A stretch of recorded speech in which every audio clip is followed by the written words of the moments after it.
Hi friends, அஸ்ஸலாமு அலைக்கும். எல்லாரும் எப்படி இருக்கீங்க? இன்னைக்கு மூமி குக்கில் இன்னைக்கு சுவையான சூப்பரான கத்தரிக்காய் காரக்குழம்பு எப்படி செய்யுதுன்னு பார்க்கலாம். அதுவும் செட்டிநாட்டு ஸ்டைலில் எல்லா மசாலாவும் வறுத்து சூப்பராக சுவையாக செய்கிற கத்திரிக்காய் காரக்குழம்பு. இந்த ரெசிபி எல்லாருக்கும் ரொம்ப பிடிக்கும். தோசைக்கு சாதத்துக்கு ரொம்ப சூப்பராக இருக்கும். வாங்க எப்படி செய்யுதுன்னு பார்க்கலாம்.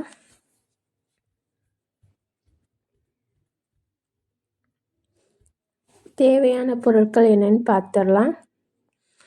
முதல்ல இஞ்சி பூண்டு, தக்காளி, ஒரு பெரிய தக்காளி, பொடி உள்ளி, துருவின தேங்காய். இதை வதக்கி அரைக்கணும். இது ஒரு பெரிய பல்லாரி பொடியை நறுக்கி வச்சுருக்கேன். அப்புறம் ஒரு தக்காளி பொடியை நறுக்கி வச்சுருக்கேன். 2 பச்சை மிளகாய், இது தாளிக்கும் போது சேர்க்குறதுக்கு. கத்திரிக்காய் 1/4 கிலோ எடுத்திருக்கேன்.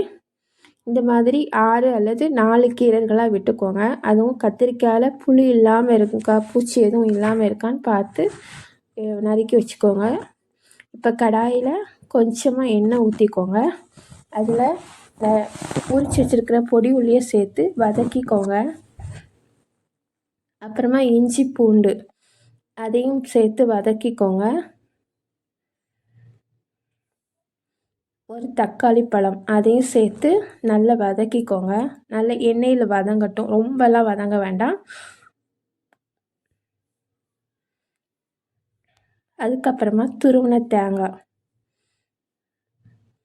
அதையும் சேர்த்து நல்லா வதக்கிக்கோங்க. நல்லா வதக்கின பிறகு ரொம்ப கறியை விடாமல் சிம்மில் வச்சு வதக்கிக்கோங்க.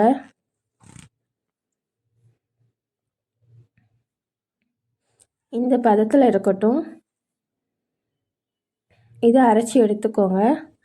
அப்புறமா கத்திரிக்காவை கடாயில் கொஞ்சம் எண்ணெய் ஊற்றி கத்திரிக்காவை அந்த எண்ணெயிலேயே வேக விட்டு எடுங்க.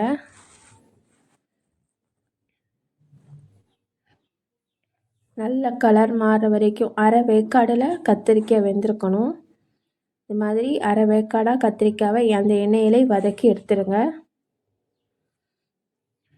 இப்போ அதே கடாயில் கொஞ்சம் தேவையான அளவுக்கு எண்ணெய் ஊற்றி இப்போ தாளிக்கலாம்.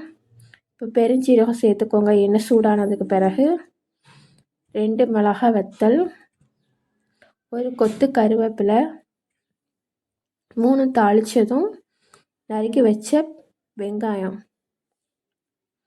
அதை சேர்த்து நல்லா வதக்கிக்கோங்க. பிறகு நறுக்கி வச்ச தக்காளி, பச்சை மிளகாய் அதை சேர்த்து நல்லா வதக்கிக்கோங்க. நல்லா வதங்கினதுக்கு பிறகு மஞ்சள் பொடி, 1 ஸ்பூன் மிளகாய்த்தூள், 1/4 டீஸ்பூன் சீரகப்பொடி, 3/4 டீஸ்பூன் பெருஞ்சீரகப்பொடி சேர்த்து நல்லா வதக்கிக்கோங்க.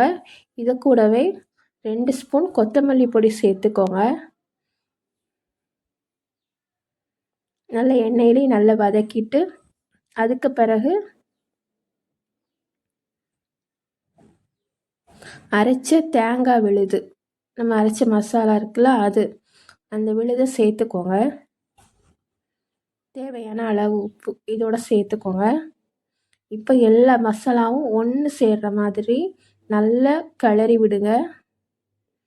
நல்லா அடிப்பிடிக்காத மாதிரி நல்லா கிளறி விட்டுக்கோங்க. அப்புறமா கரைச்ச புளி தண்ணி, ஒரு லெமன் ஜூஸ் அளவு எடுத்திருக்கேன். கரைச்ச புளி தண்ணி, அப்புறம் மசாலா தண்ணி அதையும் சேர்த்துக்கோங்க. சேர்த்து நல்லா குழம்ப கிளறி விட்டுக்கோங்க. இப்போ மூடி போட்டு மூடி வச்சுக்கோங்க. ஒரு 15 நிமிஷம் இந்த குழம்பு நல்லா கொதிக்கட்டும். பாருங்கள், குழம்பு நல்லா கொதிச்சிருச்சு. இப்போ நம்ம வதக்கி வச்சுருக்கிற கத்திரிக்காவை சேர்த்துக்குவோம். இந்த சமயத்தில் நீங்கள் உப்பு டேஸ்ட்டு பார்த்து சேர்த்துக்கனாலும் சேர்த்துக்கிடலாம். இப்போ மூடி வச்சு 10 நிமிஷம், இன்னும் 10 நிமிஷம் கொதிக்கட்டும். பாருங்கள், நல்லா குழம்பு திக்காயிடுச்சு. எண்ணெயெல்லாம் பிரிஞ்சு வந்து கலர் நல்லா மாறி இருக்குது. பாருங்கள், கத்திரிக்காயும் நல்லா வெந்து வந்திருக்கு பாருங்கள். இந்த சமயத்தில் மல்லி இலை தூவி ஒரு 10 நிமிஷத்தில் சிம்மிலே வச்சு இறக்கிட்டிங்கன்னா பாருங்கள், சூப்பரான சுவையான கத்தரிக்காய் காரக்குழம்பு ரெடி.